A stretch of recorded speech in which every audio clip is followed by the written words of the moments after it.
Hi, this is Carrie Cooper for Guitar Centre's Focus on Rock. British rock group Cream are heavyweights on the classic rock menu, but in November 1968 they were rocking their sellout farewell concert at the Royal Albert Hall.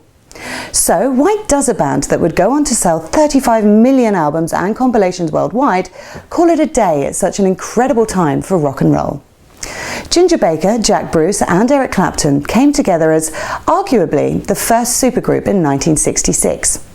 Baker and Bruce were known primarily as jazz players, while Clapton was pioneering his own blues rock guitar style.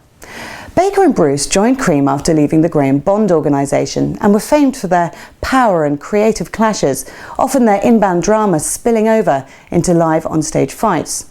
They say three's a crowd, and with Clapton taking on the role of peacekeeper between the two warring musicians, he probably would have agreed with you at the time. But there was something very special about that number three.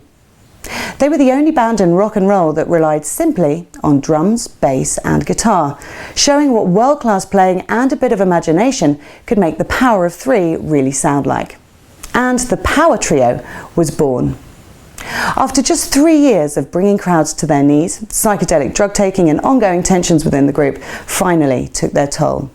Clapton admitted to dropping to just 9 stone, which is about 126 pounds, and feeling like he was in a confrontational situation 24 hours a day. And so, on November the 26th, 1968, the supergroup bowed out of the rock scene. The group would next play the Rock and Roll Hall of Fame show in 1993, a quarter of a century later.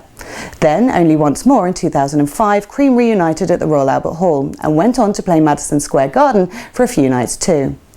Eric said the health of his two former bandmates gave him the urge to play with them one last time, and in October 2014 Jack Bruce died in England at the age of 71, quelling any opportunity for another Cream reunion. If you'd like to know more about Ginger Baker, you might start with the award-winning 2012 documentary film Beware of Mr. Baker. And of course Eric Clapton rocks on as one of the most recognisable guitarists on the planet. This is Carrie Cooper for Guitar Centre's Focus on Rock. You can shop for the greatest selection of music gear on earth in store or at guitarcentre.com.